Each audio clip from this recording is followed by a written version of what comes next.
Serve him right. A sight for sore eyes. Well, I can tell you one thing, Karas, you have to hand it to those Bolsheviks.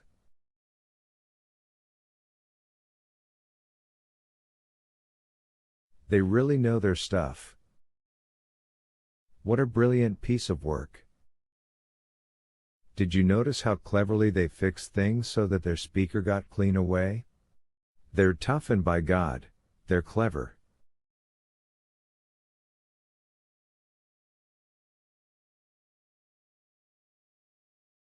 That's why I admire them, for their brazen impudence, God damn them.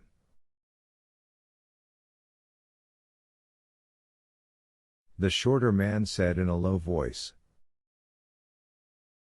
If I don't get a drink in a moment I shall pass out. That's a thought.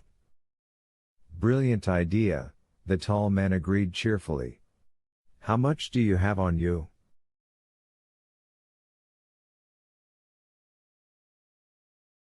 200. I have 150. Let's go to Tamara's bar and get a couple of bottles. It's shut. They'll open up for us. The two men turned onto Vladimirskaya Street and walked on until they came to a 2-story house with a sign that read,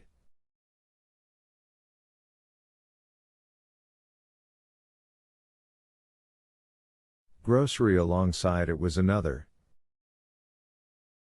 Tamara's Castle, wine cellars.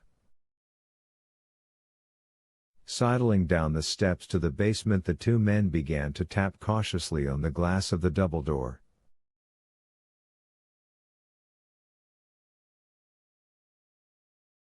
"17.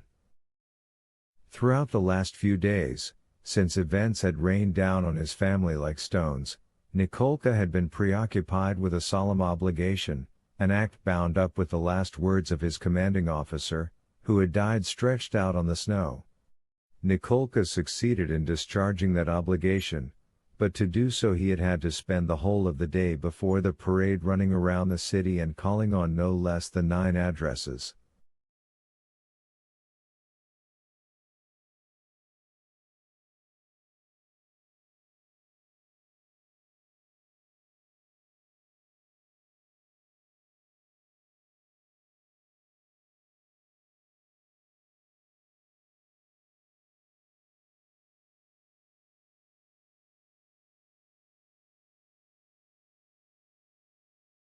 Several times during this hectic chase Nikolka had lost his presence of mind, had given up in despair, then started again, until eventually he succeeded.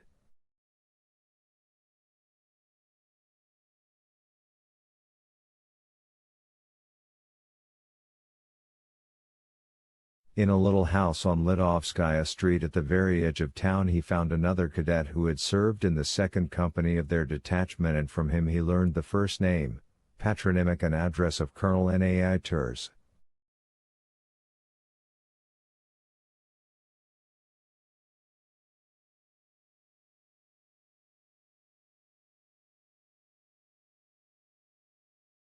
As he tried to cross St. Sophia Square, Nikolka struggled against swirling waves of people.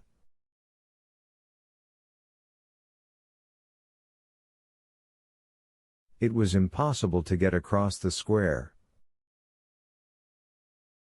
Frozen, Nikolka then lost a good half hour as he tried to struggle free of the grip of the crowd and return to his starting point, St. Michael's Monastery.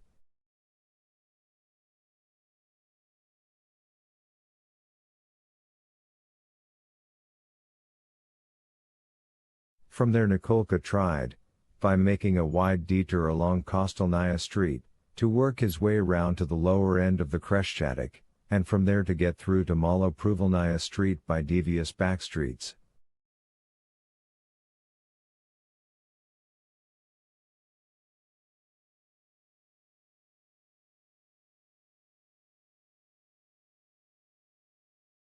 This too proved impossible. Like everywhere else, Kostelnaya Street was blocked by troops moving uphill towards the parade.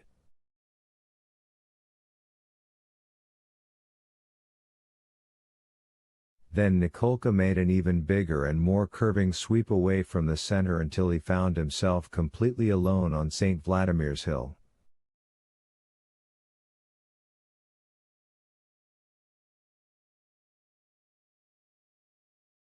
There, along the terraces and avenues of the park, Nikolka trudged on between walls of white snow.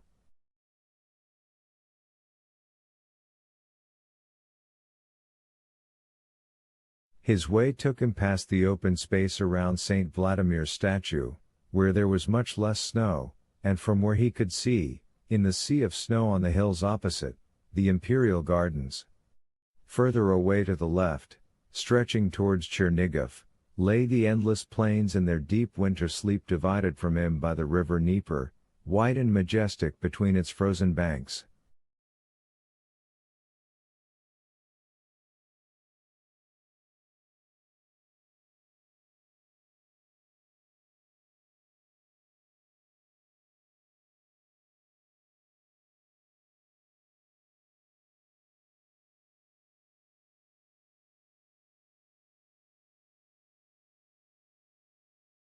It was peaceful and utterly calm, but Nikolka had no time for calm.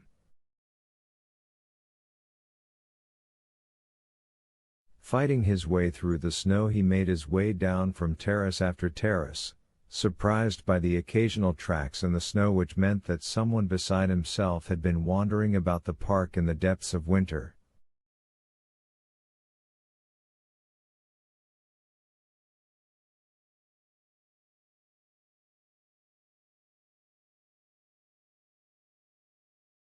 Finally, at the end of an avenue, Nikolka sighed with relief as he saw that there were no troops at this end of the Khreshchatyk, and he made straight for the long-sought goal. No.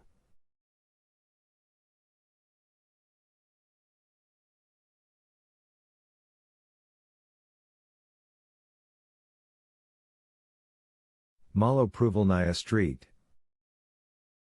This was the address that Nikolka had taken so much trouble to find, and although he had not written it down, that address was deeply etched into his brain.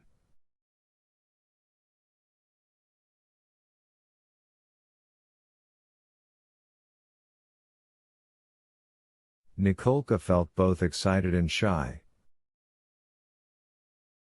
Who should I ask for? I don't know anything about them. He rang the bell of a side door at the far end of a terraced garden. For a long time there was no answer, but at last came the slap of footsteps and the door opened a little, to the extent of a short chain.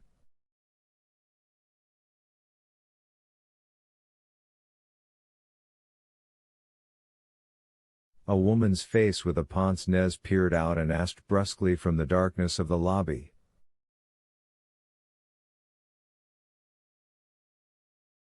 What do you want? Could you tell me, please, does the Nai Turs family live here? The woman's face became even grimmer and more unwelcoming, and the lenses of her pince-nez glittered.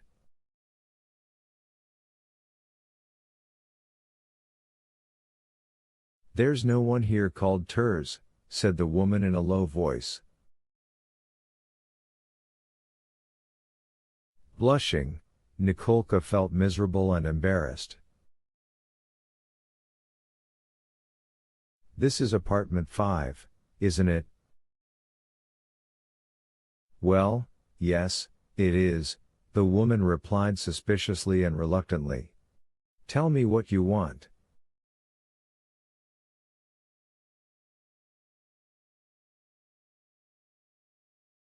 I was told that the Nai Turs family lived here. The face thrust itself out a little further and glanced rapidly around the garden in an attempt to see whether there was anyone else standing behind Nikolka.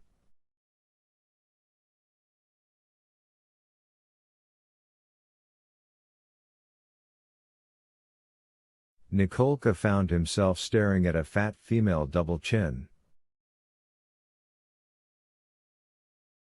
So what do you want? Tell me. With a sigh, Nikolka glanced around and said, I've come about Felix Felixovich, I have news. The expression on the face changed abruptly. The woman blinked and said,